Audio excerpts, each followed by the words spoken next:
Here's the smooth part. Here's the smooth part when they hit the ooze. The ooze. You know what I'm saying? See the vibe? Right.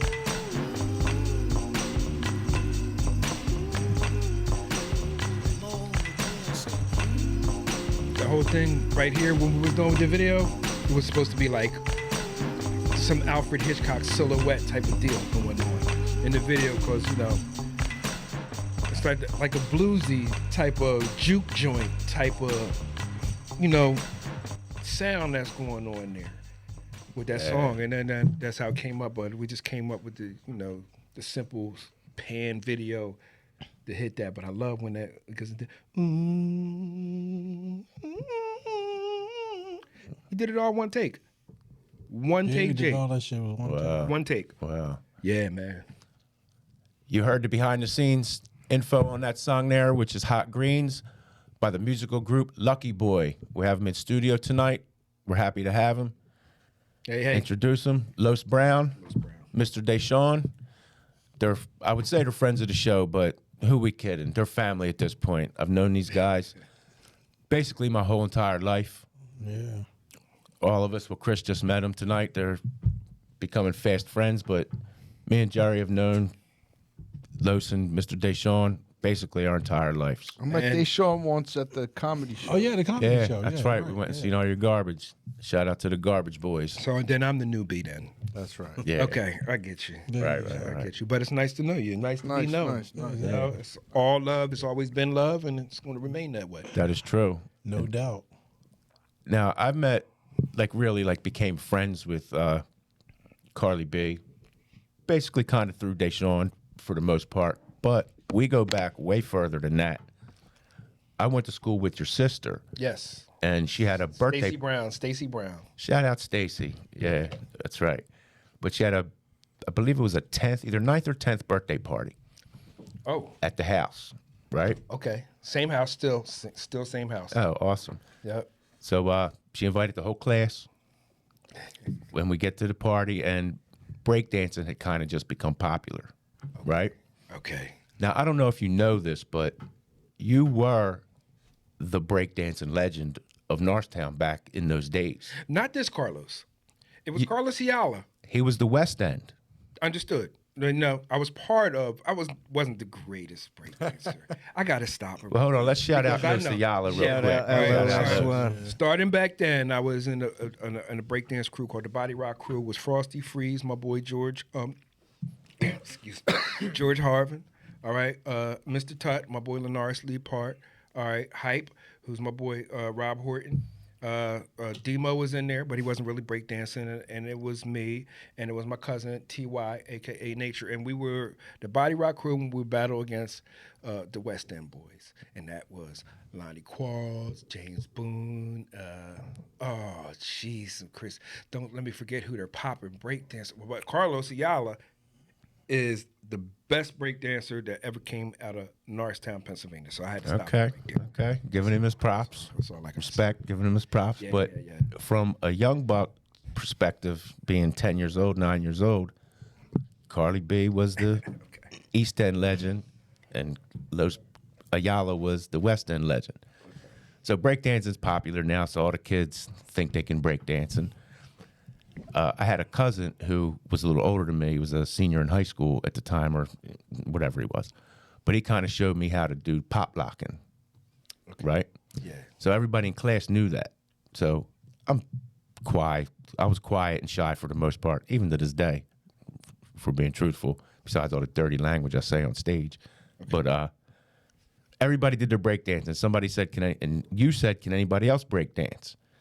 Everybody turned and looked at me, and somebody said, Jesse can pop lock. So you, and there was another older kid there that was, a friend of yours. I don't know who it was at the time. You looked at me, everybody looked at me, said, well, come on, let's see. Of course, I couldn't let my public down. I had to go up and long, shaggy hair, probably had a tight-ass, dirty T-shirt on. Snap. But I rocked it. Yeah. Wow. And I don't have that memory. Nah, man, it was but that's how 40 years ago. Yeah, unbeknownst. Damn, that was 40 years ago. Unbeknownst, though. You understand what I'm saying? Like, unbeknownst, but... But then you fast forward 10 years later, I'm good friends with him now, and I bump into you, And Yeah. In like 2 weeks, your sister's gonna bust out a picture. Like, this is from my time. And right there. I gotta say, that's how Norristown is. We're all connected. 100%. We're all interconnected. Ain't nobody that don't know anybody. Yeah, some way we all And when it's good, you know it's good. Yup. Yeah, 100%. Nice to, So like I true. said, nice to know you. Yeah, it's not just normally when you meet an Italian from Norristown, it's like just instinctually like, well, who you related to, where are you from, and all that. But it's not just Italians; it's all of Norristown. You know what I mean? Yeah. And it's Oh, true. it's true for everybody. It's true, 100%. Yeah. And then this guy, Roosevelt days, high school. Yeah. 10th grade. We known each other since high school. Yeah. What really I think got me and you to be like super cool was we rode out of school one day. We used to skip school. Apologies, kids don't skip school. Yeah. But we rode out of school and we went to the Montgomeryville Mall. Hopefully, kids aren't watching. Who knows? Yeah, they shouldn't be watching it. But we went to the Montgomeryville Mall with a couple other people, and we were each of us was on the outside of 4 of us walking, and some guy was selling records in the middle of the mall. And I seen a Hendrix album that I had never seen before. I think it's the drawing with all the snakes and shit. It was an import. I remember Yeah. that. Yeah. We couldn't. So I we never both seen it like before either. made a beeline over to it, and I was like, "Oh shit, you like Hendrix?" And you would, Yeah, like, fuck that was yeah, our thing. yeah, That's how we became cool. We was like, yeah, we immediately became like enamored with all like 60s rock. yeah. We used to drive around blasting Hendrix in my Chevy Chevette. In the 90s. Yeah. Like, fuck y'all. We didn't care that nobody was like, what y'all was like, we love this shit. Yeah, man. And that's kind of what got everybody in our crew kind of like listening to old music, is because me and Cheese was like, that's all we used to listen to was that shit. Yeah. And Hendrix was like our guy. Still is in a lot of ways. Which is crazy with music, like listening to old music, which I'm sure everybody did the same. But my dad liked old soul music. Like James Brown was a staple in my house. So then, like when hip hop started Mine coming too. around, right? Mine too. Yeah, So when hip hop mine too. started coming around, it was like, what? I know that. I know that little horn. You know what I mean? And then Cypress Hill was just blatant with. My dad was huge into oldies and doo wop and acapella and all that. Then when Cypress Hill came out with I think Handle the Pump, where they had the Duke of Earl in the beginning, I was like, oh my God, this is the greatest shit ever. But yeah, but the music shit, yeah, Gene Chandler. But how did you guys how did your musical journey start? You're both accomplished musicians at this point. You both have had good musical careers, but now whatever happened, and you're in the same direction. But how did you guys the musical journey start for you guys? Well, me and DeShon, we were part of another collective called Third Floor Mob. My boy Chan D, shout out to the LDD, shout out. my Yeah, man man. Lee, Homicide, Gary G, rest in peace TY, and rest in peace Flash G. Yeah. All of us used to pile up in Chan's third floor room where he had a wall of records, and he would just make all the beats. And Yeah. we would just sit there and write and make songs together. And in addition, DeShon lived right across the street from me, so every day. But I started out living next to Chan. Yeah. Okay. Beginning. Yeah. So yeah, when we first, Right. I started out living right next door to Chan. That's how we met. Cause I'm like, I was really really big into reggae music, Shabba Ranks and Cuddy Ranks and all that shit. So you had to get these underground Jamaican tapes. And I was one of the only people that had access to this shit, because my homie from VA, when he came up here, he still was cool with all the Jamaicans in New York. So he would get all these fucking underground tapes from the actual parties in Jamaica. Tapes. Yeah. This is Okay. how Show far you we're how going back. long ago this We're shit saying was. tapes. So you had to have a system, because the sound blast, the Jamaicans always had to kill the sound system. Yeah. So I'm coming outside one day, I was like, who the fuck is playing that shit? And it was the dude that lived next door. And I was like, is he Jamaican? Because Chan actually had dreads at that time, too. So that was, yeah. It was like, yeah. So we became cool because he would love Jamaican music and we love reggae music just like me. Okay. That's cool. That is the beginnings of where me and my friend, my longtime friend here have been, forever. putting stuff together, and that was, 90. 92. Two. Yeah. So that's I was in high school. Yeah. Yeah, I was in high school. Yeah. So that's what that became. And I kept hearing about this dude, Carly B. Because I knew Breakdancing? Yo, no, it's not as funny as shit. No. No, it's funny as shit, right? So Homicide, how it really started, I wasn't even rapping. Homicide was the guy that was rapping. I was like his hype guy. Remember everybody used to have a hype guy? Yeah. I was the hype guy. UNLV. Yeah, UNLV, right. So I started out as the hype guy. So then we was like, so he goes one day, he was like, yo, about to go over here and start fucking with this beat because they got a drum machine. So anytime anybody had a drum machine back in the day, you was on that shit. Yeah. So we go, like, literally, I realized years later, it was actually right behind his house. It was like this crib right behind this, and it was like upstairs. And we went up there and started making this beat, and he was there with the dude that was making the beat, and it happened to be Blade.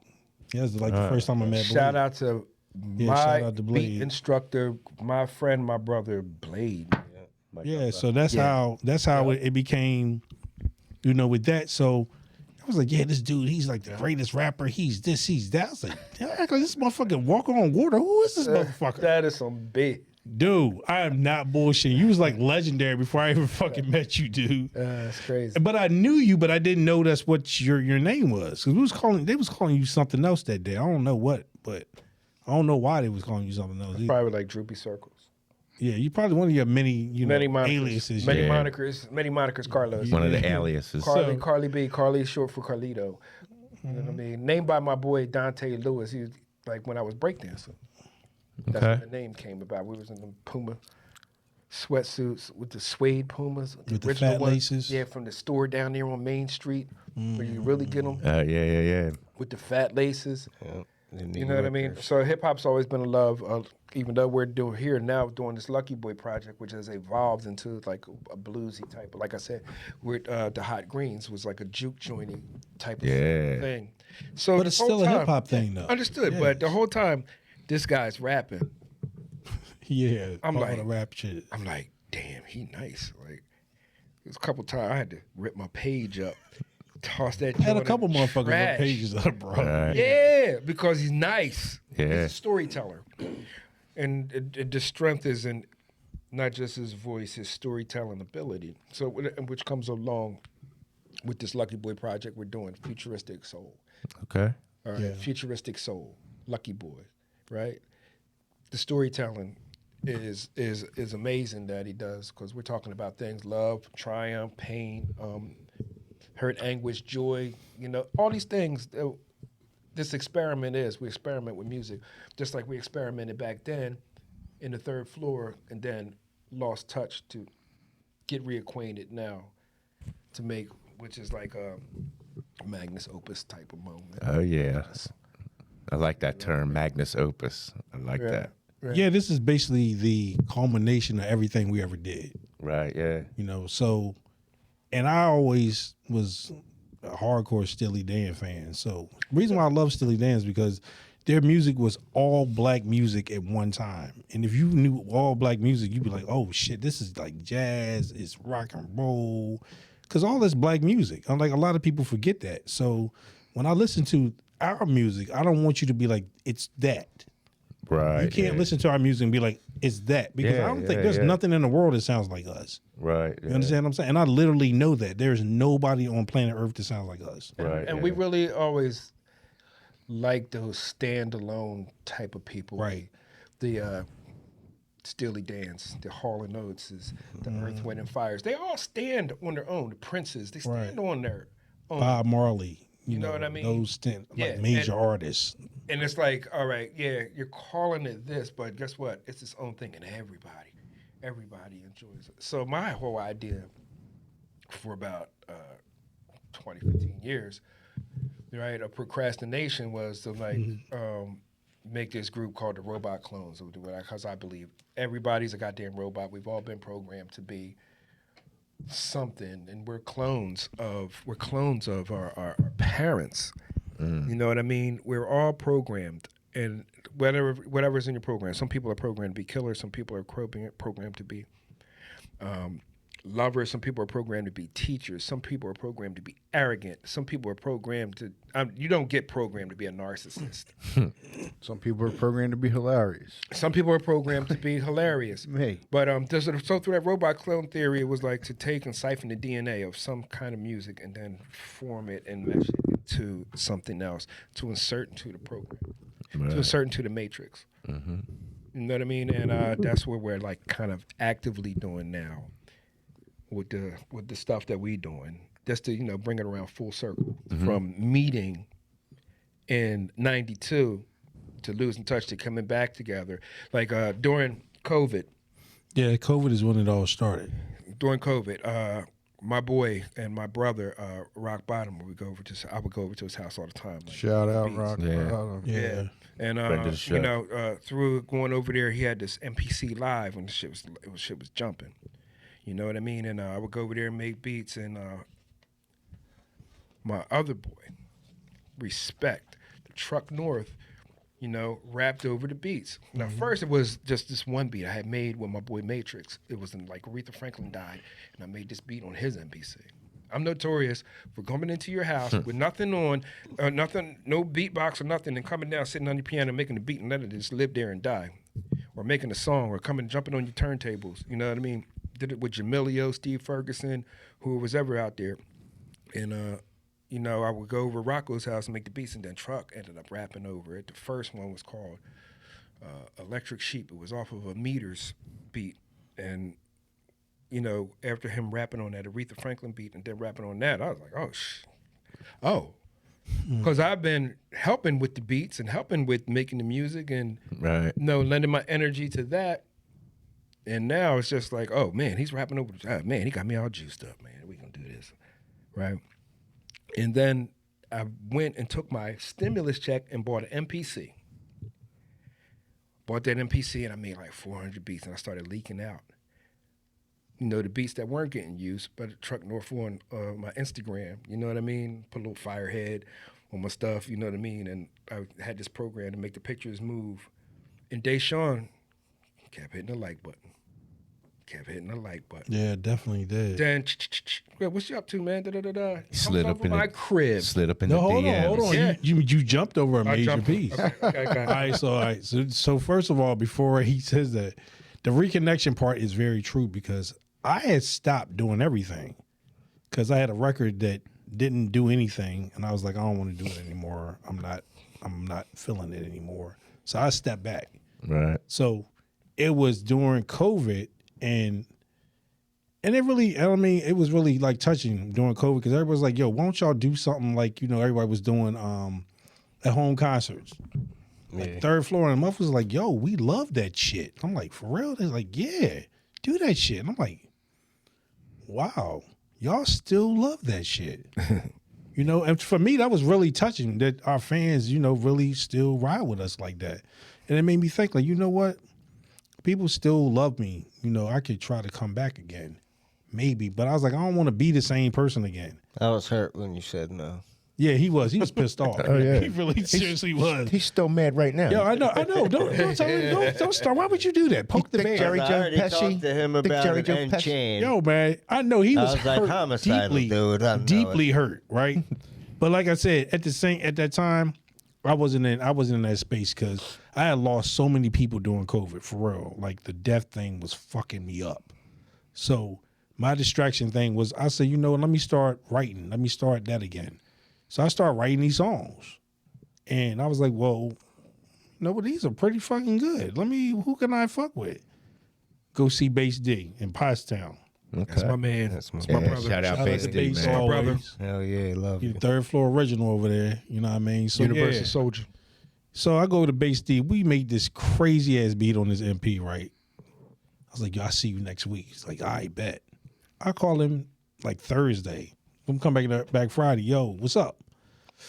Yo, bad news. What? The MPC died. Oh. I'm like, so that fucking crazy beat we made? He's like, that shit is gone. I was like, what you got? He's like, I got to send the shit back. What the fuck am I going to do? He's like, yo, Carly B got some bangers over it. I said, yo, I know I've been pushing the like button on some of this shit. And that's my brother. He's good to do that. And I'm good to do it for him too. Yes, Major D came through majorly, and that's when I showed up at his door, and I was like, "Yo, I write songs." He's like, "Word?" I said, "Yo, I can sing, motherfucker." He's like, "Word?" Oh shit! You didn't even know he could sing. No, before see, this. that's the thing about it. My thing is up here. That's the thing about me. I'm like a dual person. Up here, I'm known for rapping. Down south, I'm known for singing. Cause my family in Virginia was like the shit. Like my mom and my dad are two of the most talented people I've ever known. So I come from a musical family. So my mom and dad was like up here in Virginia. And if you ever watched that show Voices on Fire on Netflix, when they had nothing but competition of people just in Virginia, just to let you know, Okay. that's only a quarter of the people in Virginia that have talent. Because a lot of people are definitely afraid and like scared.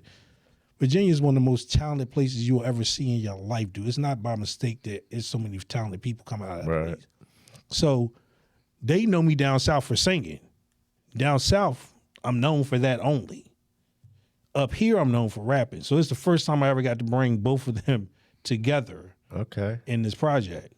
So yeah, there's intertwined storylines that are happening that culminate to this moment. So it goes back to like, first of all, God is in here, Always. and through spirit and willing and just you bring it into fruition, which is a manifestation. All right, so you manifest destiny, and what I want to do with the robot clone theory is like I've always wanted to be Earth, Wind, and Fire mixed with Hall & Oates, mixed with Portishead, mixed with Tribe Called Quest, mixed with Eric B. and Rakim, mixed with Premier, mixed with. You understand what I'm saying? Yeah. So those are the ingredients.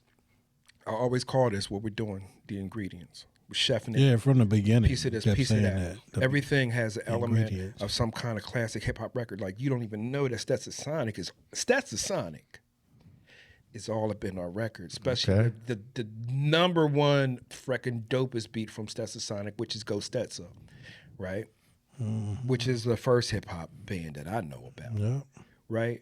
And all those things, and then the love for Hall & Oates, and then the Steely Dans that come into all this stuff. I Frankie wanted it Beverly to and be Mays is all another that. one too that we really we But live there with them too. I'm not a singer, nor do I want to be a front man. So vicariously through DeShon, I'm singing these songs. I hear you. Vicariously through my brother right there, LuckeyBoy. But it turns out to be like a Premier and Guru thing, but hybrided into this soul, gospel, hip hop, R&B, jazz. Blues. It's all black type of music. thing. I literally tell you that's what it is. It's all black music at one time. Right. Right. Yeah. So I mean, I really like it. I'm proud of this and the way it sounds and the way is like from visualization to actualization. You know what I mean? Executing that and just having vision come to fruition is a beautiful thing. Now, I mean, if I could afford how big this record is, this thing would have been out there. You know what I'm saying?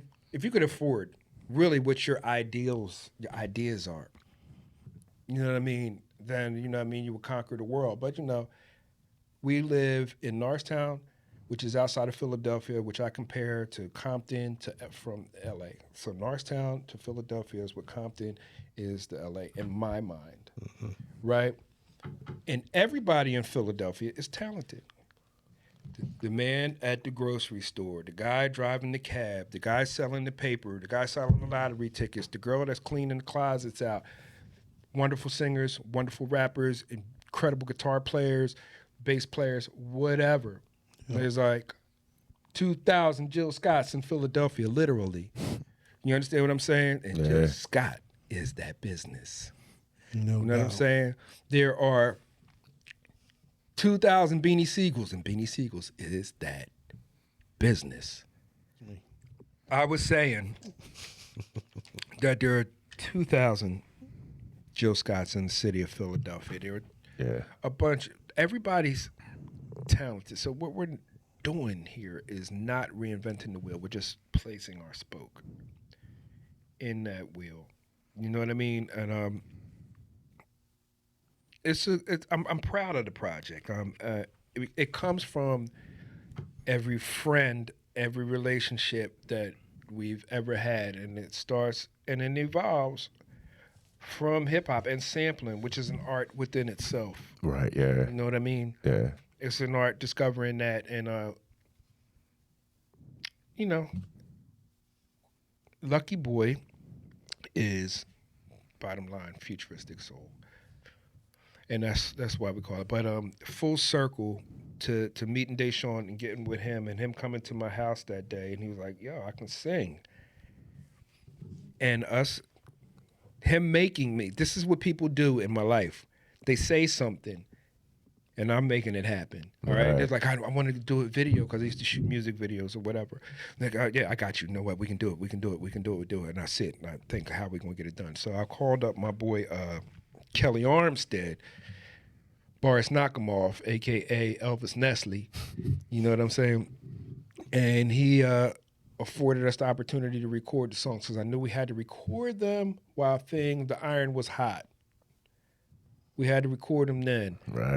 We had to get them in, and they had to be done a certain way. And most of this stuff, it was like it's one take, Jakes. I'm impressed by that. You know what I mean? I tried in the beginning to be like, yo, man, you know, we got to stack this like this, da da da da da, until I was just like, let's let him run and do his thing, man. That's what all I kept trying to get him to let me do too. And you know what I mean, even if it worked. you know with recording, you know, that's an art. You got to understand.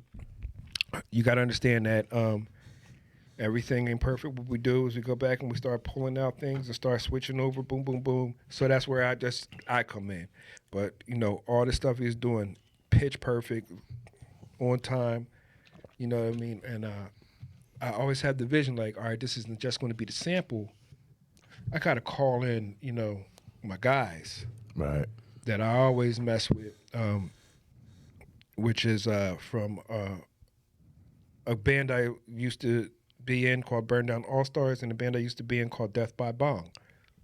Right? And those guys are the Kevin Smothers, the J.R. Basses, and the Sean Devlins, and the Marshall Bakers of the world. And well, Marshall Baker's not on the album, everybody else is, but you know, that's a great friend of mine.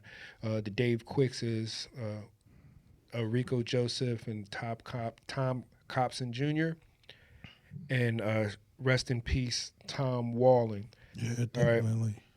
Right. Guys I will call on to help me because, you know, I don't play music, but I make great music. Right. Right? Almost like I'm not comparing myself to, but it's almost like a Quincy Jones type of role that I'm playing because, you know, I'm like, all right, well, you know, I know notes, like, all right, you need to be there, be flat, and then they taught me how to go D minor seventh and all this other stuff. I'm like, you got to learn that stuff. You got to be able to talk the language of music. You got to say quarter notes. You got to say whole notes. You got to say half note. You got to say rest. So put all that stuff. DeShon goes and sings. It's over a stereo track. Then we go back and we separate all the tracks. We just lay them out, and then we call up JR. Yo, man, can you please come on, man? Can I come over there, man? Listen, I get in the house. I'm like, yo, this is what I want you to do, and then all these things start happening. Then you bring all their instruments back, put them back in the MPC, break them all down, and place them on the timeline, and then get that stuff together. It's all a hybrid experiment mix. I'm trying to tell you. Yeah. Right. And then this is how it comes out. What are the best ones? Because what you got to know is anytime you hear somebody's album, there's another 100 songs that they're not going to let you hear. Okay, all right. But these are the ones that we want to ride with. And like some of these songs, like Devil's Doorstep, which is like, boom. But also Loving You for Life and Death Says Los de Week, but it's called Not My Home. The first one we did was called like a Big Daddy or a point of Yeah, the first song we recorded was Point of Inspiration. Okay, yeah. And that was like, because it's so funny how that song developed. All right, so remember I said I came and said I write songs. So this is the day we get together to finally make music. And so we sitting there for like hours. He's playing beats. I mean, I'm like, okay. He puts on this one beat. It's the last one. He's like, I'm tired. And that's the fucking song that we got. I was like, what the fuck? Why didn't you play this first from the beginning? He's like, yo, I just made these beats. It's like, what? He's like, I just made these beats like 2 weeks ago. I'm like, yo, for real? This shit is crazy. So then we listening to the beat and I was like, is something missing? I was like, this beat is pure freak. It's missing one thing. It's like, what? I was like, do. He was like, I was like, you don't hear it? He was like, oh shit, you right. And that's what made the beat just go to a whole nother level. Because I feel like it's a Tribe Called Questy kind of beat. Yeah. You know what I'm saying? It's this sample from Roy Ayers. It's beautiful too. I think I gave you a email of it. But anyway, that man, it comes down. It's just nice. It's just nice, right? And I love hip hoppy sounding beats. You know what I mean? Yeah. But from that day, it morphed into these other things, right? So he did the rapping, but then he said, "We're gonna do this Big Daddy song." Nah, yeah, Big Daddy was a whole different beat and It everything. was a whole out. This always starts at another beat, but then I had a hook that I had did 3 years previous. Which I loved. So he put the Big Daddy on there and started doing this harmonizing thing. And I was like, yeah, that's it. That's why we got to do things. Because of his voice, the way that it plays out. Then we got into No, hold on, because I've recorded that, and then I recorded like Not My Home, like right behind that shit. Not My Home. And That then same day. there's a moment in Not My Home where he just bellows out, you know? And he's like, yes, I know. That's the creep into your soul moment. Soul moment, yeah. Right? Because it's a story. We got a chance to move. We just can't stay here forever, or we'll drown. Pitiful us, lost and alone. No, this world is not my home. He goes, yes, I know. Man, can we play that? Which one are you trying to play? Weak. That was the week. It's Weak at the bottom.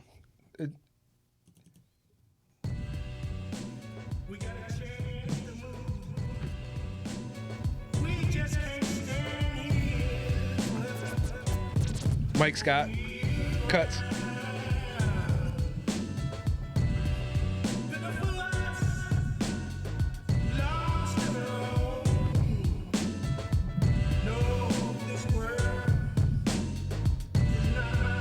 Now this is that moment I'm talking about.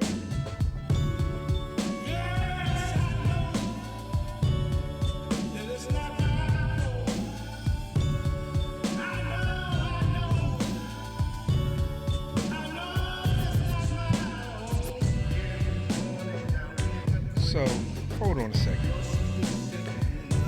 second. So, I made that beat. A lot of delay going on. The drums is delaying. The sample is delaying. You know what I mean? And then I called in Mike Scott. And Mike Scott, DJ Mike Scott from Norristown, Sure. Yeah. legendary DJ in Norristown, Definitely. one of my best friends in life, right? He comes in and he's...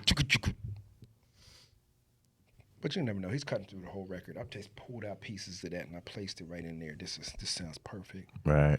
You know what I mean? Me and Kelly are sitting there. Me and Kelly Armstead are sitting there, and then we're putting the stuff all in. And then we take it to this guy that Kevin Smethers referred me to, Ryan Edgar, who mixed our record. Shout And out to Ryan. all that stuff that he brings up, that, yes, I know. Oh. Yeah. Man, I sat there. I was like, hold up. The delay's too long. Let's just shorten it all the way up. Can we split it? Go left and right. Like, experiments in sound. LuckeyBoy's Futuristic Soul. Right. So that's one of my favorite songs. not my home. We did a video to it. My boy Video Vince, another a great friend, brother. See, all Shout my out to Vince, of course. everything is in house. Yeah. And that's how we do things. You know, I've been doing music videos for people for years and years. You know what I mean? Shoestring budget. If you know how to angle the camera and get things done, and you got some editing equipment, you can get her done. Right. Right? So we have the power to do our own thing where we're moving into animations and stuff with our music and our video, trying to, make it more interesting to look at. Right. Right. Because this here is in its infancy. This is just the beginning and the birth of But what we're starting to do, and as we're going down that road, Right. with the sound of our music is going to evolve too.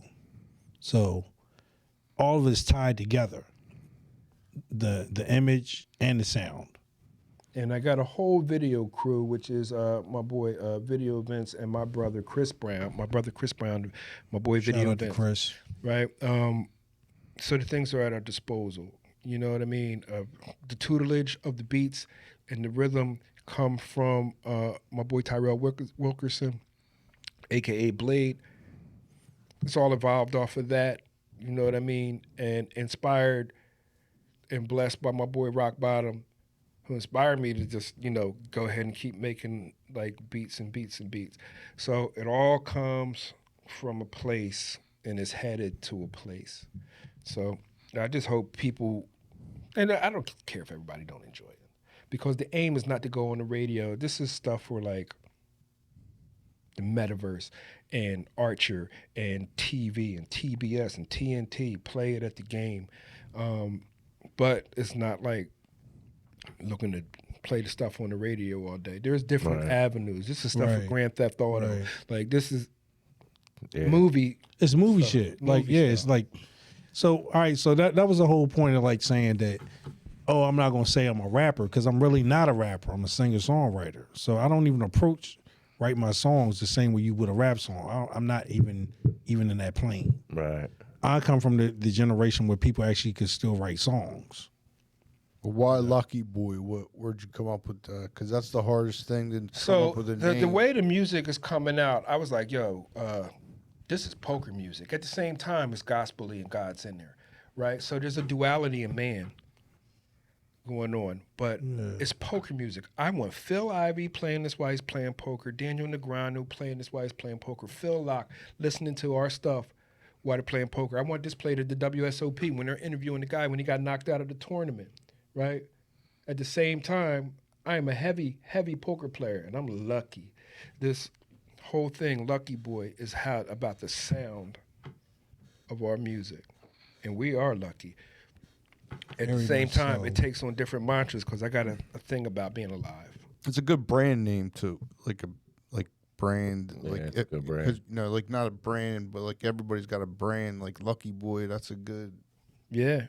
Yeah. And I mean, not to get too deep, but I get deep at times. I get philosophical at times when I Do you? I switch in. Yeah, when I switch in and out of my duality, right? Just to being alive, you and everybody at this table, when you were born, you're probably like 5 billion people on the earth, 100 billion planets. 118 billion Minimum to people. be on the one that has life. First of all, you're lucky. Secondly, this is how lucky you are. When them 5 billion people, the two people that met and made you that night, there were 40 million sperms That's hunting for word. the egg. Right. Yeah. So these are the astronomical numbers that you're dealing with just trying to be born, right? No second place. Out of 40 million, 5 billion to the 40 million, you're the one that hit the egg. And mitosis, 1 cell to 2 cells, 2 cells to 4 cells, made it to be a conscious being, right? Mm-hmm. You are so lucky. LuckeyBoy. I'm a lucky boy. I know how lucky I am to be alive. So it takes on different meanings and mantras, right? Just to even be able to survive COVID, to get a stimulus check, to buy my MPC, to get with DeShon and make this phenomenal music. I'll tie it right back around. Yeah. I'm lucky, boy. Right on. There's the clip. There we go. That's talk, man. Yeah. I love it. Like not to quote Hannibal from the A-Team, but I love it when a plan comes together. Beautiful. You know, Yeah, man. seems like you guys had he's met by the happenstance of COVID and all of that, and Basty's MPC dying, you getting inspired by Rocco and being bored and not wanting to go anywhere during the pandemic. We had Rocco on the show. Did you see that episode? I did. Yeah. I did. I got. Look, Rocco's an inventor, yo. I got the. He had made the gas chambers. Oh yeah, Gas chamber. Well, that's I where we gotta got tell these. Joe. That's Yeah. where we got these coasters. So. Yeah, it's one of his Yeah. album covers. Shout out Rocco. Yeah. Rock bottom. Yeah. Check him out. He's super inventive and I got that Electric Sheep album too. mover and shaky. You know what I mean? Right. Mover and shaker. So when you're mover shaky, you just keep moving and shaking. Yeah, man. Love to hear it. You know what I'm saying? So, The term futuristic soul, is that something you guys came up with? that's something DeShon came. Yeah, I love it. I love it. Thanks. Because that was the whole point of making like this record. I'm gonna be honest with you. The whole point of us making this record was to do something that nobody had done. So, and then it's gonna be naysayers that say, "Nah, it's been done." No, it hasn't. I was like, point to a record that sounds like this. Yeah. You've never heard a record that sounds like this before. Nah, man. So that's like we invented a new genre. You could take songs that's and what be the like, name "Oh, of- that song reminds me of something," but as a whole collective, you can't. Yeah. Right. So that's why we named the new genre Futuristic Soul. So that's what the name of the album is, Futuristic Soul, because that's the name of the genre we created. Nice. And it goes back and ties into what we were talking about earlier about the people that we like with the Steely Dans of the world, the Hall & Oates and the Earth, Wind & Fires, where we wish and want it to be standalone. You know what I mean? Right. When you think about LuckeyBoy, you're going to think about. So you think about Hall & Oates. You don't think about comparing them to any other band. When you think about Steely Dan, you don't think about comparing them to anyone else. You know what I mean? And that's a good thing to strive to be. It's a good thing to strive for. Right, yeah, man, definitely. This album I heard the whole album, but the songs you guys released, the first, what did you put out first? Not My Home or Lucky or Not My Hot Not My Greens? Home. And then And then Hot Greens. Hot Greens. Uh-huh. For no Hot- particular reason. No particular reason? No, except that I liked how much it was sounding that day, and I had the video done. And I Okay. just hit the go button. Yeah, that's pretty much it too. Yeah. But yo, Hot Greens, the first time I heard it, it gave me chills. I think you played it for me in your car Yeah, I did. that one night. The first time I heard it, it gave me chills. Like, oh, what is that? You know, and then just progressive. I was like, oh, I love this. Like, just in general, like it's just something that if I had heard on the radio, I would like search for it to try to get it. Like, and I think I told you this when I first heard it, but I haven't felt like anything like that about music since Gnarls Barkley when that song Crazy came out. Just because it was so different and catchy. I was like, oh shit, like, what is that? And I hunted it down. And that's the same feeling I got when I heard Hot Greens. And then you just kept playing me songs. I was like, Jesus Christ. I feel like that's standalone Yeah. Yep. with the Gnarls Barkley. I feel Definitely. like that's standalone. And what they did, and those two, you know what I mean? And in that album, it's a great thing. You know what I mean? I listened to that a lot. Yeah. It was crazy. I've never listened to that record. No? All right, that's one thing about me. It's certain records that I've still never listened to. Like, you can punch me later, but I've never listened to Doggy Style. I've never listened to Doggy Style from beginning to end. We've listened to Doggy Style. I'm trying to tell you, bro. I've never listened from the intro to the outro. I've never listened. That's impossible. Hell is Hot and DMX. I've never listened to that record from. No, It's a couple records that I've never listened. And it's certain things in life I just don't feel like I want to absorb it because I think it may fuck my creativity up. I'm being honest with you. Oh, I've well, never that's watched fair. Possibility. I've never watched thing. E.T. I've never seen E.T. And I know my I mean, you look can at me get like around you from to it space. eventually. Like, I thought you went and seen E.T. with D. Nah? never went to see E.T. man. Oh, I thought you and D went and saw it. Okay. Okay, well, you know, He never did listen that's to okay. Doggy There's a Style. lot. There's a lot of things on earth to see and listen to. No, I'm You saying, know, but you get I around to it don't, one day. and it's like certain things I don't I'm not influenced by it. So I hear you. if I don't ever absorb it, I never get influenced by it. Right. You know what I mean? Because some people are just that influential. And DMX is one of them people, I'm being honest with you. I heard like half of the hours, like, yo, I gotta turn this shit off. This motherfucker's fucking with me. Okay. Yeah, Because you're gonna start absorbing It that was shit. in your brain. Yeah, Okay, because some yeah. people are just that have Yeah. that much soul and that much shit in their cadence. They just will suck your ass. I think in. he's Like, scared yo. of dogs. Yo, man, for real. And that's the way I've always Jumps been. every time. It's like, "Hur." Right. So that's why I've always been with certain things. I don't like with Gnarls Barkley, I've never listened to that shit from beginning to end. Right. I mean, I've heard and I love what I heard. But yeah, man, because I'm a person, I absorb shit like that. Right. I've always I'm been surprised at these statements. I Yeah, know some for a of 'em, yeah. fact that you've listened to the whole Doggy Style I'm trying to album. tell you, bro. sitting Maybe you there listened, playing but you just Crazy didn't- Eights. because You drowned it out. considering You were playing Crazy Eights and not paying attention. considering how long that record's been out, I'm being honest with you, I've never listened to it. Dude. All right. Well, shout out and rest in peace to our boy Silly. Yeah. Didn't listen to anything but Doggy Style. Right. Silly only listened to rest in peace, Silly. Silly only listened to West Coast hip hop. So that's how I know that you're full of shit. No, I'm being honest with you, dude. I've never listened to it. Well, now we know what we're doing when we leave here is listening to some SNOOP. Yeah, but like I said, that's one of my favorite rappers of all time, which is kind of crazy. I love him, dude. He's like, Yo, he's one of my Snoop is favorites. on. Is he dude. on Monday Period. Night Football, Sunday Night Football? He's crushing. He's on something, man. Yeah, Yeah, you gotta love Snoop and nowadays. he got the man. Grubhub. He got the best Grubhub commercial out there. Oh, I love that Yeah. commercial. That commercial is art. I'm being honest with you. I love that I commercial. just thought it was crazy because I iconic. don't listen to a ton of rap, and I've heard Doggy Style beginning. Now you've done Doggy Style. Yeah. Well, yeah, Yeah, at least man. it's I'm doing the Doggy Style. Okay, that's where I don't know where you're going. I don't know where that. I don't you're know where right. that was alluded Oh, to. it was going gay. You're right about that. When it comes to the influences of the first installment, which is the Futuristic Soul, these first 10 installments are a lot of things are just inspired by the Black Church, Okay. love, and also pain. A lot of pain in this life that you know what I mean.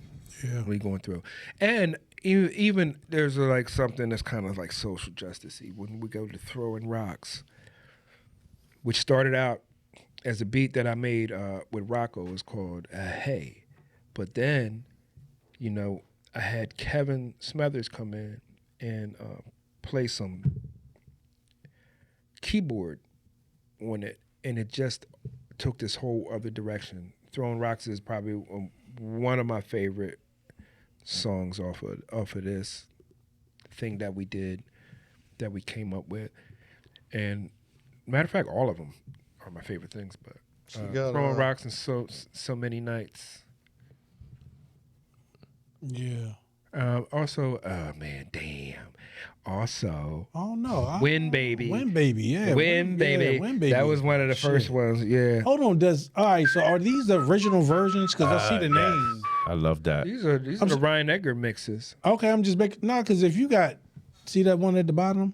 Yeah, that's Ryan Edgar. Okay, that's Win Baby. All right. No, so many nights of the same. Nah, weak is Wait, if you yeah. got weak up there, that's not No. It's that's all, not It's all good. I'm telling you. it is? Okay. You say it is, it is. Play that. It says "Win Baby." See the whistle. Win Baby. Whistles are on there. Okay, we're good then. This is like a roller skating nigga's record, man. Yeah, I love this, man. This is one of them Jones. We worked on this for a long time. Like we got like 10 versions of this song. You know what I mean? Because we was like, it's not right. And then we'll go back and we're like, Yeah. it's not right. Because Right. I knew, see, and then you got to understand something about this beat. He did not want to complete this beat. He was like, yo, let's move on because we keep making all this crazy good shit. Let's make something. I was like, nah, dude, we got to finish this song. This is going to be one of those. And he was like, you sure? I was like, trust me, go back and finish working on that beat, please.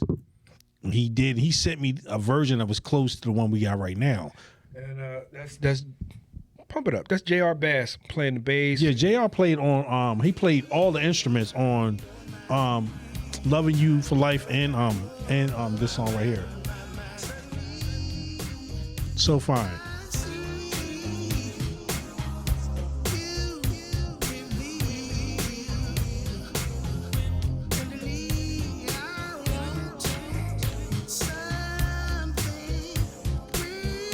This beat called Win Baby because in the back it's like win, baby, baby, baby. Win, baby. That goes right along with the Lucky Boy poker theme and all that, man. And it would be, listen, let me tell you something. I think about these songs and like if it was on like a commercial or something, which I'm totally for, Yeah. and that shit being on a Bet MGM commercial, that is, Yeah, that was a big part we said too. We're going to make this record able to touch everything. So it can be in movie soundtracks. It can be on a commercial. You know what I'm saying? It could be a backdrop. Because music is supposed to be a backdrop for your life. Right, yeah. And they don't make music like that anymore. And that's what we want to get back to. They got a little of everything. Yeah. Joy. Right. That's what music's supposed to encompass your whole life. Remember that? That's why we have those songs as touchstones from our childhoods, because that's what the music did. It gave you a moment to remember. We don't have that anymore. Yeah. I'll tell you what I remember. I'm listening to this song, and I'm going through the live casino, headed towards the freaking black chip knockout, and I knocked out 10 people. That's $1,000, and I'm All right. win. Focused. I'm knocking them out because I really do play poker Right, yeah. at a high level. Okay. You know what I mean? So Lucky Boy is not just like the name. Like It's a lifestyle. That's a lifestyle. I Okay. really go out and collect chips. Yeah, it's a lifestyle. Yo, I do love the fact that you're thinking of how you're putting this music out as this could be in a commercial. This could be in a movie. This could was be about here. to be in a movie. We couldn't get it through because, we can't really talk about it. But yeah, we couldn't get the paperwork through.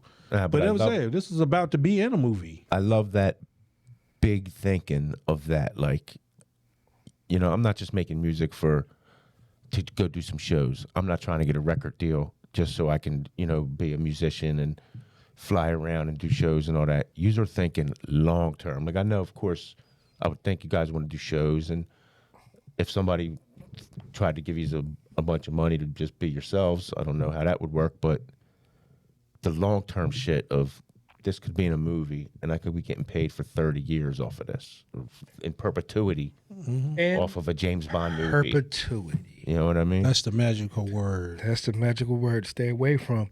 That's Anyway, the word. like I feel like our awakening and our moment is not going to actually be in America. It's going to be somewhere. It's going to be like Bangladesh. It's going to catch on over in Korea. Hong it's going Kong. to catch on Hong Kong. It's going to be over in India, because it's a universal sound. Start the record again. Holland. all Start of the that. record Yeah, again. Start off All at the right. beginning. You got on your suit. You know what I'm saying? Your fly collar, and you're walking through the casino floor. Win. Yo, championship game. Championship. Win, baby. Come on. We thinking that. You see what I'm saying? That's where we're at. 100%, man. I was like, all right, anyway. The thump of it, I love it because Honestly, that could go on like you could name any product. You Yeah. can put that in any Thank you. commercial. I Oh, mean, see where we're at you're saying that, but I'm thinking like Macy's. When Yo, he's- dude, you're when he there. said that- Exactly. That's where we're I at. think about I pictured a Somebody lady walking through dancing in like a Macy's. laundry room. Yeah, or clean it. Yeah, anything you want. Yeah. I have these moments because I've listened to these songs over 1,000 times. I have I've these listened moments to it where I easily, listen to like "Loving You for Life." There's a song we got called "Loving You for Life," and he starts out, "Been wanting something more." All I think about is a motherfucker looking at a big fucking like cheeseburger Whopper and that freaking line coming up. You know what I mean? It's like, first of all, the best burgers I think are at Mooyah over there in Bluebell. I don't know Keep why. hearing Just about giving them. I don't know why I'm giving them free plug. Yeah, I keep never hearing heard about Right, this, but I'll but check it if out. I had, I'm from Norristown. If I had a Jules cheeseburger. Royale, man. Come Just on, you move. gotta- No. They don't even make shit anymore. Cheeseburger Royal. There you go. Royale, man. You Been gotta have Royale. wanting something. Just cruising into it. You know what I mean? With the fries on the side. But this is a love song. Yup. Loving you for life. But, you know, like however it happens. But I have these fleeting moments of like, yo, you know, this could be the product shot of this and that. Because we all have 1,000 thoughts a minute. It's just Right. implementing them and making them work for your life, making it real. Like I said, turning visualization into actualization is a thing with me. Right, yeah, man. Definitely. And you're the guy to make it happen, man, with all the years in the industry you've had. And do you want to get into your There's at least 1 million of me or more in this world. You understand what I'm saying? Yeah. There are people that just know how to process another person's idea and turn it into something real. Yeah. Right on. And that's where my value lies. You know what I'm saying? And that's it. It's not me. It's me vicariously through others. Constantly. And I don't fool myself. Because I don't have a bunch of hubris with me. I don't have a fucking big ego. I am trying to accomplish a goal and set forth solutions. You know what I'm saying? Man, Got a man. problem? Let's work it out. I can fix your problems better than I can fix my own. Yeah, well, it's like Vanilla. It's like Vanilla Ice said. You got a problem? Yo, I'll solve it. Whoa. Check out the hook while my DJ revolves it. You know what I'm saying? I inspired him to Bars. bubble up a Vanilla Ice quote. And that was bold of him. You know what I mean? So you gotta give him a Because give him a I've thumbs- never give him a heard that thumbs up. line. Give him a thumbs up just for the ballsiness of it all. You know what I mean? Hey, I've never Salute, heard bro. that line. Man. We're kind of the same. He had the album. I mean, just don't worry about it. We'll talk. Kind of had the same mentality. We were doing comedy, you know, writing jokes and stuff. And Yeah. Yeah. It's visualization, writing a joke and trying to accomplish getting it out on something. stage and shit. Yeah. Don't have a big ego. I don't need to because I'm the best. Yeah, yeah. So I don't need a big ego. All right. Yeah, it's true. All So right. with this It's a album, comedy show, folks. back to the have interview. We gotta Back throw to some the comedy interview. in here. I'm getting serious over here all the yeah, time. We okay. gotta throw a couple. You guys get too heavy. You know what I'm saying? Yeah. Can't get too heavy, you know. People, you know, we're a comedy show here. Nah, but I love the big thinking. I mean, you know, these guys are thinking on a global, grand scale, not just. we already knew that. This is like, and just speaking into reality, that's what's going to happen. Right. This record's going to do well here, What's up but with it's that? going to be way bigger outside of America. Like, when's the album? You do have a ETA? I'm trying to tell you, it's in its infancy, and when we can afford how big this record is. And I'm trying to tell you, I'm not trying to do it, man. It's to put the shit out there for you to listen to 5 times. It doesn't make sense It to doesn't me. make sense. Right. All right. So, you know, website is set up, merch is set up to launch on the web and to draw it in, you know what I mean? Get all our shorts together, because once the strike comes, it has to be a flashpoint moment. All right. So much. It just, I'm tired of it, man. Just, you know, I just want to just keep putting it out there. This is the first time I've ever really attempted to put out music on my own. And I'm not saying that like he ain't putting it out too. I'm talking about me. All right. But what I'm saying is, I don't want to waste the strike. Because you won't All get right? another one. So yeah, because once we put these 2 out for feelers, and I'm telling you, I had people giving me $100 for a single to help us out. I had people multiple $20, $50 for a single. So I know the power of this, but I can't waste the shot. I put it out there. I tested the water. I see the value in it. So when it's out there, you got to be able to go to the website. This shit can't be flimsy. Website got to look good. Right. Yeah. All right. be on point. The merch got to be there because I want to buy it now, because I want to wear the T-shirt now. I want to wear the hat now. All right. If the shit's not in place, I'm not putting it out there.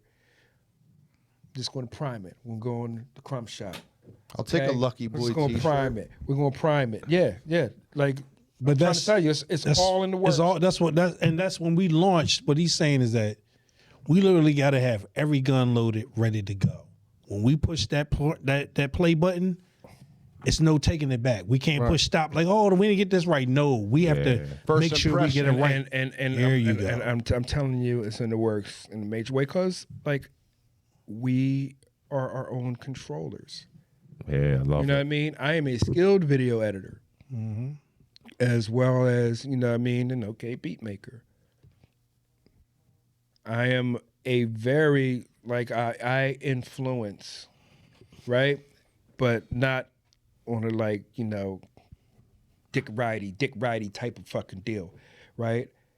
You know what I mean? I love that stuff. I inspire my cousin, the bill collector, who's a battle rapper. You can talk in your face. I Love inspire. Bill Bill. Yeah, shout out. I inspire. I got a power to do that. You know what I mean? And it's not to be like, yo, yeah, this is what I did. My point is, we got to keep that inspiration going. You know what I mean? It's like Truck North said that I'll never forget. You got to let God walk in the door. He said somebody told him that. You got to let God walk in the door. And then sometimes there are other hands that have to help carry that load. You know what I mean? Because I can't carry that whole load by myself. You know what I mean? I need other hands in here, man. I need other people in here. Like, yeah, I made the dough, but I need you to put the meat in there and the cheese, and you put it in the oven. All right, you answer the phones, like metaphorically. Right. You get this shit together. So my whole point is, let's keep this inspiration going. Once this thing hits, it's going to inspire. That's what I'm trying to get to. Once this thing hits, it's got to be inspired. And it just can't be inspiring in our wonderful Norristown, our glorious Norristown. It's got to be people bigger. that I love in Norristown, with the people that, I covet in Norristown, because it's a great place and a horrible place at the same fucking time. love Let's this be place. real, right? But you know what I mean? It's a great place. So, once we hit that button on a Lucky Boy, all haters will disperse. Gotcha. All haters will disperse. You got to go. Again, love that thinking. You have your core fan base in Norristown. And we're so blessed to have that. We have that. never take y'all for granted. We're waiting. Seriously. We're waiting. But you're waiting till you're all got your ducks lined in a row for the world. Because we know y'all going to be our foundation from we springboard this to the next level. Because once you see the wildfire, once this catches on, because the thing is, I personally believe that they're waiting for this record. The world is. Yeah. Because everybody wants to hear music again. Like, they're dying to hear music. And I hear people say, oh, yeah, this is the shit that people have been waiting for. And then I listen to it. I was like, no, dude, this is exactly what sounds like the shit they're talking about. Yeah, same Like, old nah, shit. you got to actually ball up the plan and start all over again. So what we basically did, I know I did, especially writing this record, was I went back and just reconnected all the old music back to us now. Because I felt like the blues, all right, so you take a song like Devil's Doorstep. It's called Devil's Doorstep Blues because it's a blues song. When was the last time somebody wrote a blues song? Yeah, man. Really. 1960. Yeah. You get what I'm saying? So, I mean, but if you listen to the new blues songs, and that's not taking nothing away from nobody, but the ability to actually write a blues song in the contemporary sound of hip hop is unheard of. Most blues songs are just reiterations of old blues. That's what I'm trying to say. And, another factoid about the Devil's Doorstep is my cousin, Kimball Brown, Shout a very out. great horn player, played that stuff all the way from China, sent it to me. So the horns playing in the beginning of Devil's Doorstep is Kimball Brown, all the way from China. China, damn. Yeah, so I'm importing sounds, man. Yeah, it's crazy how that song was the first song from we did our first show. We got together next week. We was on just such a musical high. And we was like, yo, we got to fucking make some shit. I was like, y'all want to make a song like Bobby Blue Bland. Because these motherfuckers, anybody know, man, that's one of the greatest moments of our life. Virginia Smoke Ham. Cheese and Jerry. And we went to go see, that was a great show. We went to go see the Manhattans, Bobby Blue Bland, and BB King at the Valley Forge Music Fair. and that's one of those stages that Wow. spins around. Yeah, yeah. You know what I mean? So it was like an event within That itself. was the shit. But they were fucking incredible, dude. So I always love Bobby Blue Bland. I'm from the South, so we have a strange connection with him. So for me, him and BB King are like this. So I was like, I always wanted to make like a blues song. See, and that But it's shows about your, now. That shows your musical range too. 'cause Right. We seen them. We seen Stone Temple Pilots, the Beastie Boys. Metallica. Steely Dan. I'm not familiar with You know what I Bobby mean? Blue Bland. Oh my God. He's the greatest blues singer of all Never time. heard of him. Yeah.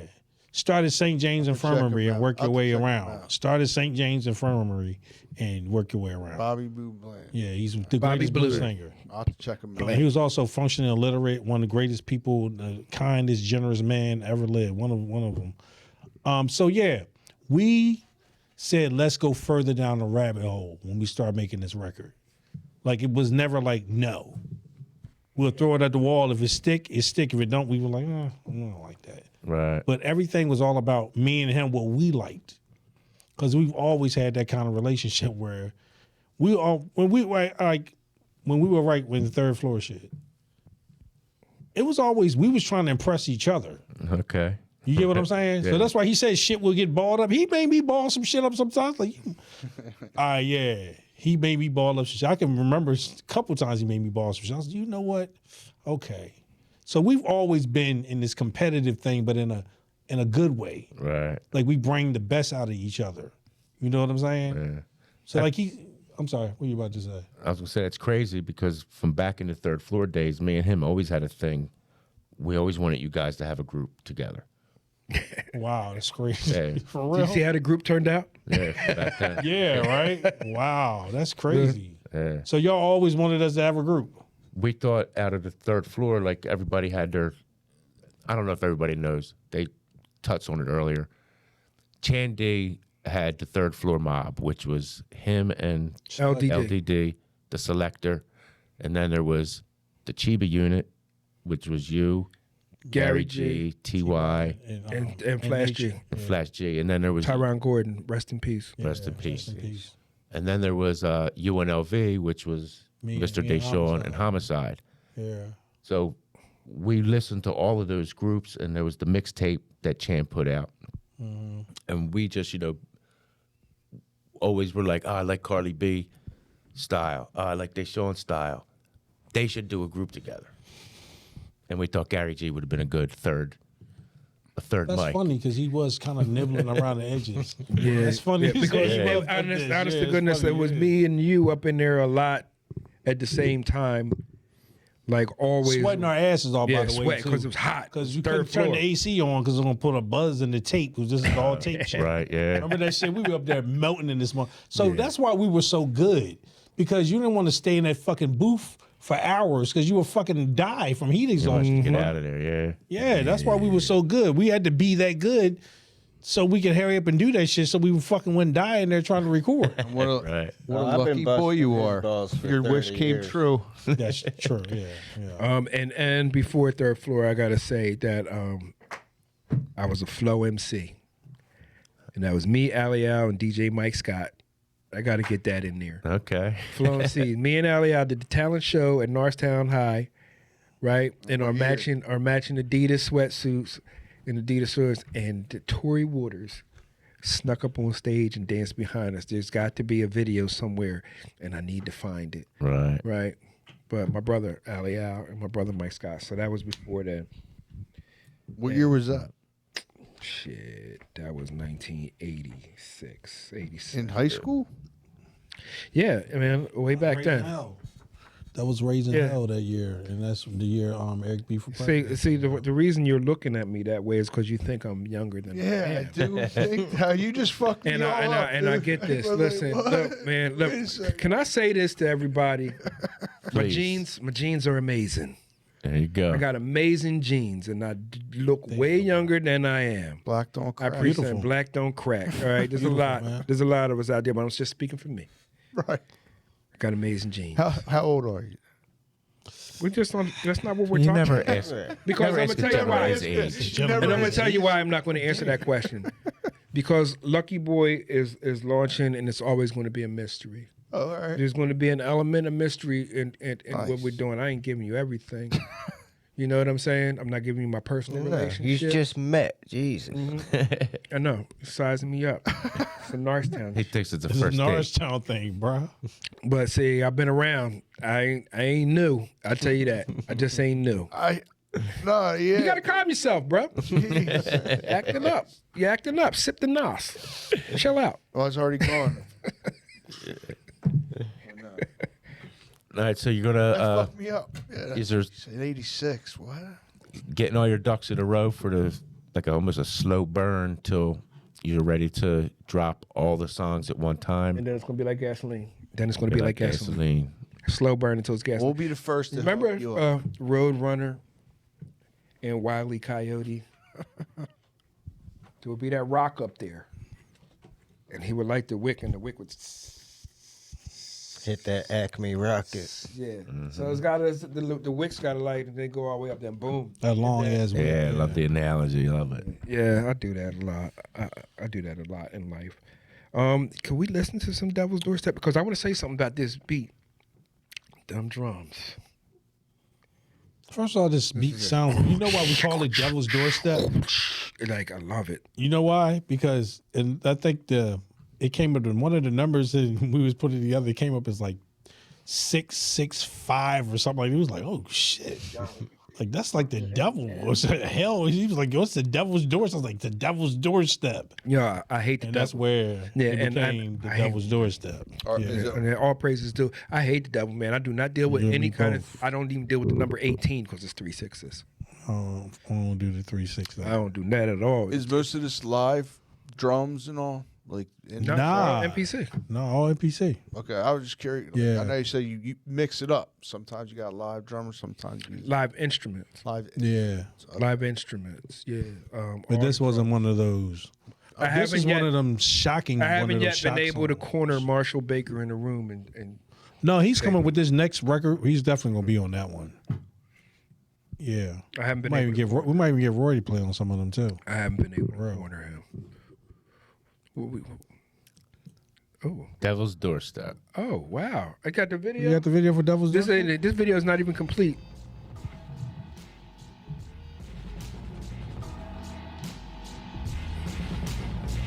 That's me back there on the NPC.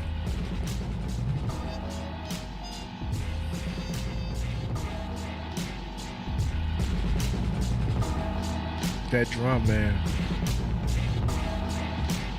Woman is a terrible thing. So much trouble and heartache she brings. She can make you laugh and a murderous cry. Tears streaming down. You clean up pretty nice there, Mr.DeShon. Thank you, sir. This story is so sick. You know, I could picture rapping on this as MF Doom. Also, I could do that. I could hear it. I could hear that. Tell me, my friend, Tell me, my friend, once again. Rest in peace, MF.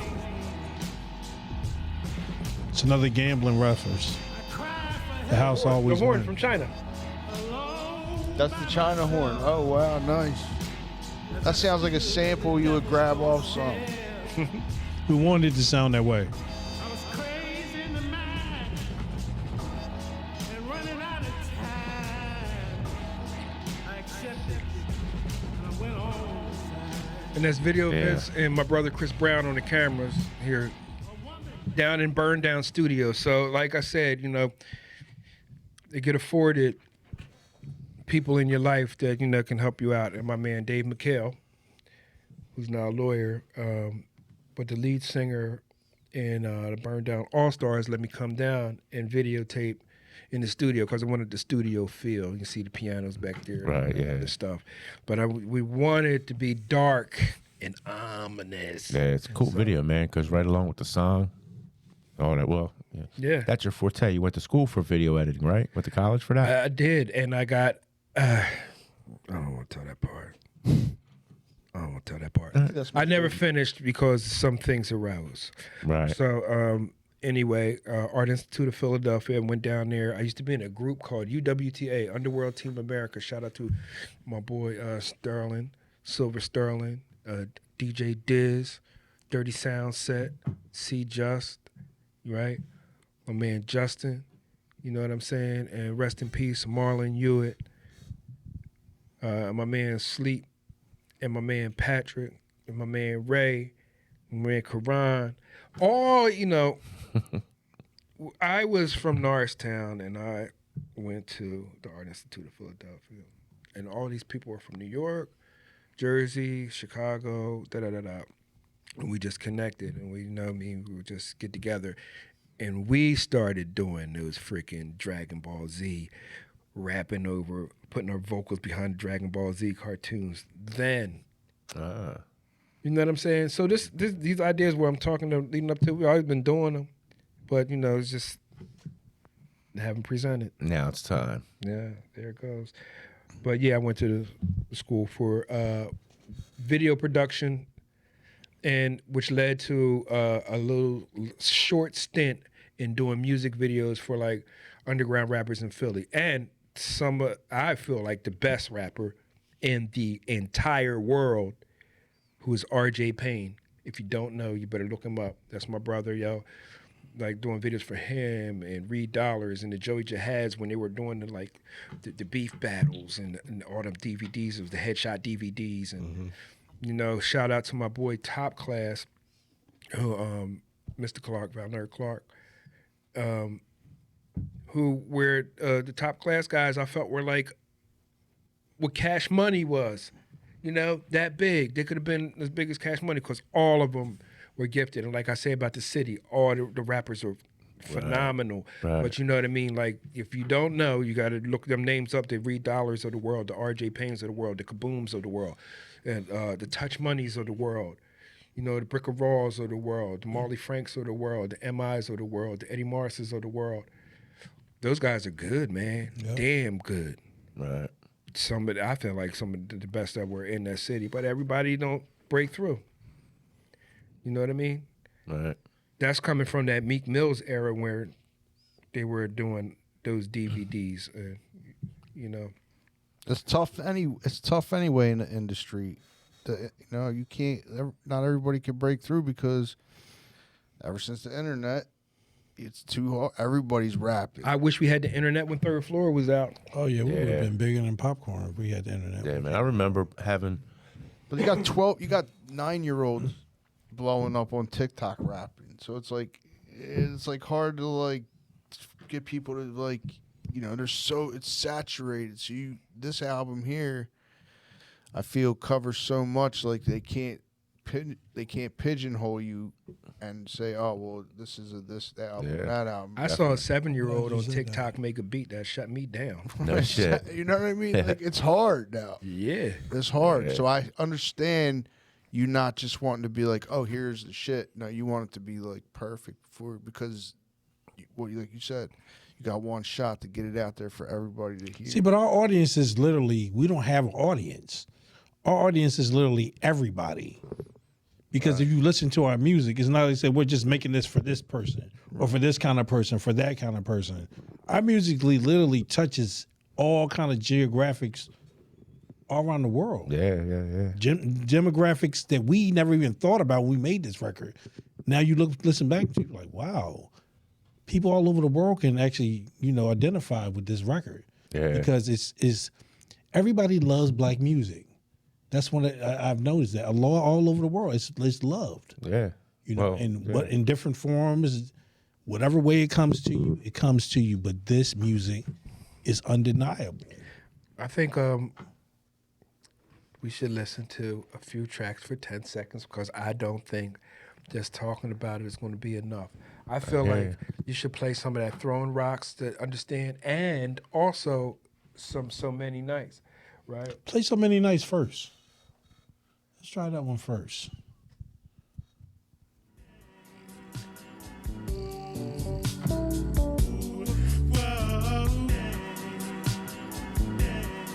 Man, that is the first I'm hearing this one.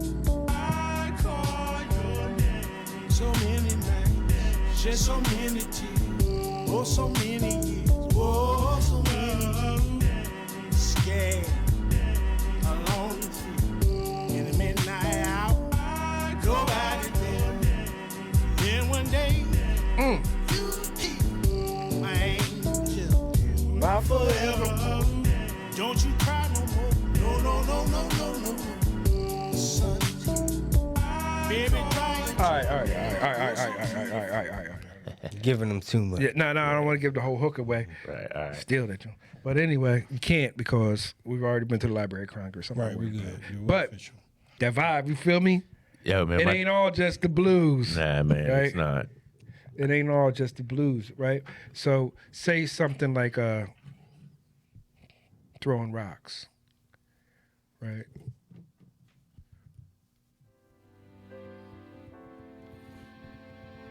This was a beat that me and Rocco had made, but then I had Kevin come back and play all instrumentation.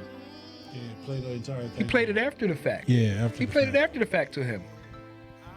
Yeah, so we didn't. Wait, we ain't gonna give that away either. Yeah, it's beautiful how we made this. You know, it's. I always figured you could sing. You know what I mean? I did hear you sing one time, but I figured you could sing like when you told me this was going to be a soul type of project. Uh-huh. I always figured you could, but even before that, when me, you, and Jerry went to the that Karis one Rakim concert, was Rakim at that concert? No, Two Karis. separate concerts. It was Karis one and Method Man. Mixed the memory. You know what I'm talking about? Yeah, when we was down the Dell. Yeah, down the Yeah. Dell. Well, we were trying to talk you into some kind of third floor reunion or something then, and you were like, nah, I'm done rapping. No more rapping for me. And I was like, I guess I ain't going to see him no more. I guess I ain't hear nothing new. And then this popped up, and I was like, cool. But then when I finally heard it, because your last There's a album- rapping song on here. You know that, right? Oh, yeah. Yeah, definitely. But do you know what kind of rapping song it is, though? The one where you stepped off Broad and Gerard? No. Nah, I streamed through everything. What is it? Variant. Play Variant. You didn't even listen to Variant. Variant is No, I just got these last yeah. couple. Variant is like one of the best songs I ever made, man. Well, So Variant is also Another one where Kevin. Kev came and just Kevin's. blew our fucking socks off. you want me to put it on? Yeah, Are you rapping on any of the songs there? yeah. He's rapping on Relish. Relish? nah, man. I'm pulling myself Yes, off you the are. No, record. you're not. You're on Relish. Shut up. No, you're singing, right? You're rapping on Relish.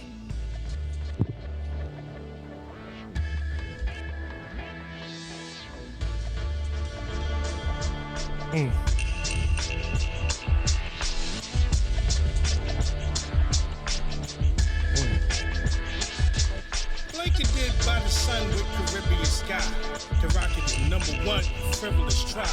God bless the child, sure enough on the grind. Stevie Wonder is blind, but my eyes just fine. Nocturnal animal, chase the intangible goals, unreachable. Teach the unteachable kid. Benjamin, head go to bed, no dinner, but they still winners. Yeah, there you go. But no, what I was getting at was I didn't think I was going to hear you doing any music anymore. Put your last album out, the Maximum 16 album out. And I was like, yeah, it was good. But I expected something different from you because it was your album. And then this comes out. And I was like, yes, this is what I expected from DeShon. And Okay. you Cardi B just knowing. He said the same Your thing. guys' I know. musical And I was like, tastes. so, all right, so fill me in. What were y'all expecting? Because y'all both said this. He said the same exact thing you said. And I was like, okay, now that you both said the same thing, what were y'all expecting? From what? From From this? me. Yeah, from me. Because you're saying we were expecting. All right, so the last record I made. I got you. Last record I made was I think A what you're different saying kind is of they record. were expecting this. Well, they yeah, expected me to make this record back Right. then. yeah. All right, so I was in a total different mind space when I was making that record. Because you got to remember, what y'all don't even recognize about that record that I made with Chan is that me and Chan was only getting together like once or twice a year to record a song or two. Yeah, I know. It You know what I'm took saying? you So it's 30 like, fucking that's years. what I'm saying. So if we had actually sat in a room together consistently for like a year, we could have made that record in like a fucking year. Yeah. But because he had those time restraints, I had time restraints. Right, We made it yeah. whenever we could make it. Right, yeah. That's what you hear with that record. You know what I'm saying? But now that you see me and Los had no time restraints. I could find out how actually good I could sing because I never sang this kind of music before. I only sung gospel music. Right. So I don't even know if I can even do this shit or even make it work the way that I want it to work. And plus, working with this kind of soundscape that he's giving me, I'm used to working with musicians exclusively. So he's put me in a place where I got to challenge myself as a songwriter to say, can I make this song still feel like it's moving as if I had musicians behind me? Which, Right. you know, made me want to be a better all writer. the while, I'm knowing that I'm calling the guys in. Right, yeah. I don't know this, though. He doesn't fill me in until after we record Loving You for Life. So we recorded Loving You. No. We recorded on Win Baby, too. So Fine. We recorded So Fine and Loving You for Life. And we had them, too. He was like, yo, this shit is crazy. Yo, meet me Friday and da-da-da. I was like, what the fuck are we going on here? He's like, trust me. I got somebody he's that guy. So everybody, he was the first person he introduced me to. So I'm a musician. So I judge musicians very harshly. I'm sorry to say, if you're trash, I'm gonna give you a look like this motherfucker is garbage. Like, for real. Why did you bring me here? But he sets me down and is like, yo, let him go. And this motherfucker blows my socks off. He doesn't just do one song and play all the instruments on it. He plays 2 songs and plays all the fucking instruments on every song. I'm like, oh shit, we are definitely not in fucking Kansas no more. This is some shit. This is blowing my mind. Yeah. You know, so Los, yeah, you got to give him, you know, tip his hat on that, especially with playing with Throwing Rocks. I came up to him, I called him, I was like, yo, I think Throwing Rocks can be like some what's going on type shit. Like for real. Like for real, because I got my inspiration for Throwing Rocks comes from one of my favorite groups called Pilgrim Jubilee. They made this incredible record in the 70s called Trouble in the Streets. It was a gospel record, but it was a protest record at the same time. I'd never heard that before. It was funky as shit. I was like, ooh, what made them make this record is incredible. Right. I remember a good friend of mine, he went on to Fame in Richmond years ago. He told me that was his favorite record. I was like, really? I ain't never heard it. So I heard this record years later. And I'm like, yo, man, this record is incredible. And I always kept it in the back of my mind. So when I met them years later, I told him, I said, look, dude, I love that record. Do you mind if I get the concept and turn it into something? He's like, by all means. I said, I'm going to give you your credit. And when, hopefully, you know, we won a Grammy for this record. I'm going to tell him, I'm going to say from the stage, thank you for giving me permission to use that. Because that record was mind-blowing, dude. I never heard a protest record and a gospel record mixed together in one thing. So that's what you hear when you hear Throwing Rocks. It's 2 records, 2 kind of records mixed together. Okay. Everything sounds good so far. Yeah. Thank you. Anything else you want to get into, Los, over there? I know you got your notes. Nah, Notes there. Good? I'm so good, man. I'm right. just happy to be here and be part of the conversation. Yeah, That's man. it. Lucky boy, man. You guys, Lucky boy. Lucky. you guys got Indeed. everything. You want to tell the people where they can hear the songs you put out so far? Well, right now we just have a band camp. So if you Bandcamp. write it, Lucky is like Luckey, with a key, Lucky Boy, all one word. Okay. Luckey. Like it's supposed to feel like I'm spelling Mickey Mouse. Luckeyboy. It's one word. On Bandcamp, and we have the 2 songs there, and you can like purchase it for $1. Okay. Like I said, people been giving 20, people been giving 50. That's how I know that like this could be like some of the favorite music of your life. You know what I mean? Like what is one of my favorite songs? Like one of my favorite songs is like Your Smile, Renee and Angela. One of the favorite songs of my life. One of my favorite songs is, what's that song by Frederick? I'm in the daze, I'm so confused since you have stopped calling. Like that's one of my favorite songs Love ever. that You song. can't replace what's your favorite song, Yeah. right? Because it drives you into a space. But that's what I got. Right. That's what I got right now. Yes, you do. And when I'm doing, I'm going to do it right. I'm not going to waste the shot. Because we only got one. Right. And I don't know, man. That's what it's all about. It wasn't about fame seeking. My life has never been about fame seeking. It's actually been about the exact opposite. I don't want to fucking.